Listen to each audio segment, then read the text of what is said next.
Now I'm going to focus over on the other side and say hi to Shannon Morse, who is our producer for the show, Snubs on Twitter. The organized producer. At Snubs. She's very organized, I must say, and also the co-host with Darren Kitchen of the security show that you do on the tech feed. Yes, Threatwire. It's called Threatwire. Yeah. Threatwire. Threatwire. YouTube.com/techfeed. Yes, that's correct. If you want to watch that.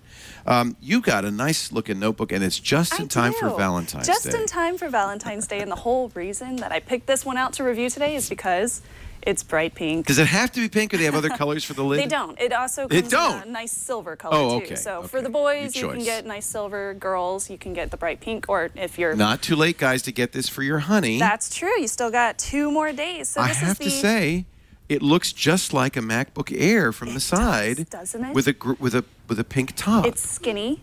It's super skinny. And it's got tons of different USB slots on the side. No optical drive. No optical drive. HDMI. It's got so something the Air doesn't have, which is a VGA connector on the. Is that a VGA connector? Looks like it. Yes, there is one on the other side. Yeah. Another USB port, and then you got your little one for your headphone jack, and then SD your card. SD cards. All right. Yeah. So and now this is a Windows 8 machine. Is it a touch screen? It is. That's what surprised me about this machine. Is it's bright. The screen is great. It's got a resolution of 1366 by 768, and it's touchscreen, even though it's under $500. Wow. Yeah, it's a great price. And I like the fact that it's very bright, and it comes in that resolution because it's at 11 inches, 11.6 to be exact. And I feel like if it was any smaller than that, or the resolution was any larger, it would be way too small for this screen size. Windows 8 also has clear type, and it does a good job with lower resolutions, making them look good on type. Yeah. So now, what do you get? What kind of processor and memory and storage do you get for $500? So it's a little iffy. You get 500 gig hard disk drive, which is great, really big, but it's not a solid state. Very easy to upgrade, though. When I looked online a little bit about this, people were saying you can upgrade it with a solid state real quick. 9 screws on the bottom, pop them out, put it in a solid state. Really easy.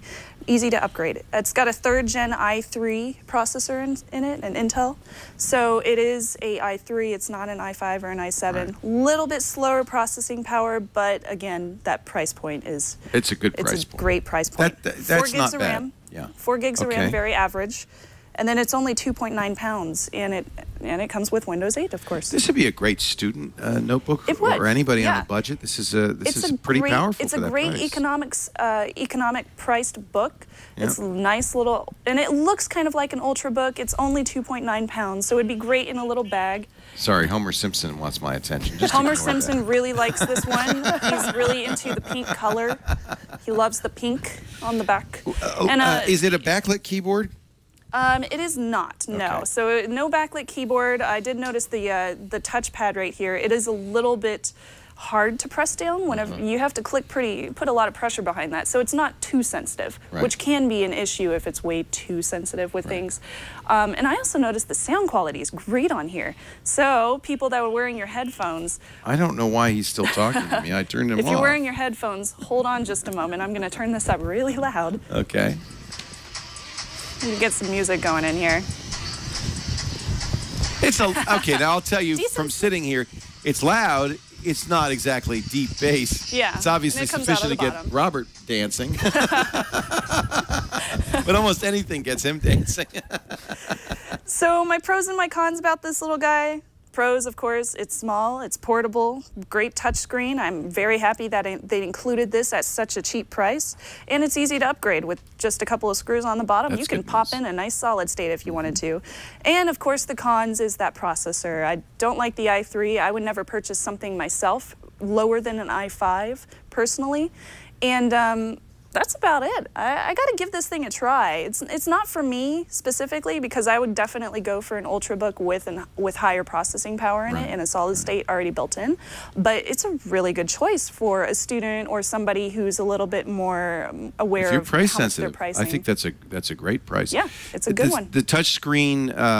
You like how it looks? It looks a little bit glary. It is a little bit glary. I was using this in a sunny room over the weekend in my friend's apartment, and it was hard to read. Is it washed out at all, or is the color good? No, the color's great. If I go up to the start screen, this is up full brightness, and you can see it's very, very bright, and no washed out that I can see. It looks great. Yeah. And it is a multi-touch. Yep. Father Robert says it's 10-point multi-touch and capacitive. That's pretty good. It's great. I'd give it a buy if you need a budget-priced notebook. That's the Asus Vivobook. And obviously, it's if the you have the S200E. money, you might want a little more power. Yes. But if you're in the under $500 price range, I don't know if you get much better than that. And it's in pink. And it's in pink. I like the pink. A great cheap Valentine's gift, relatively so.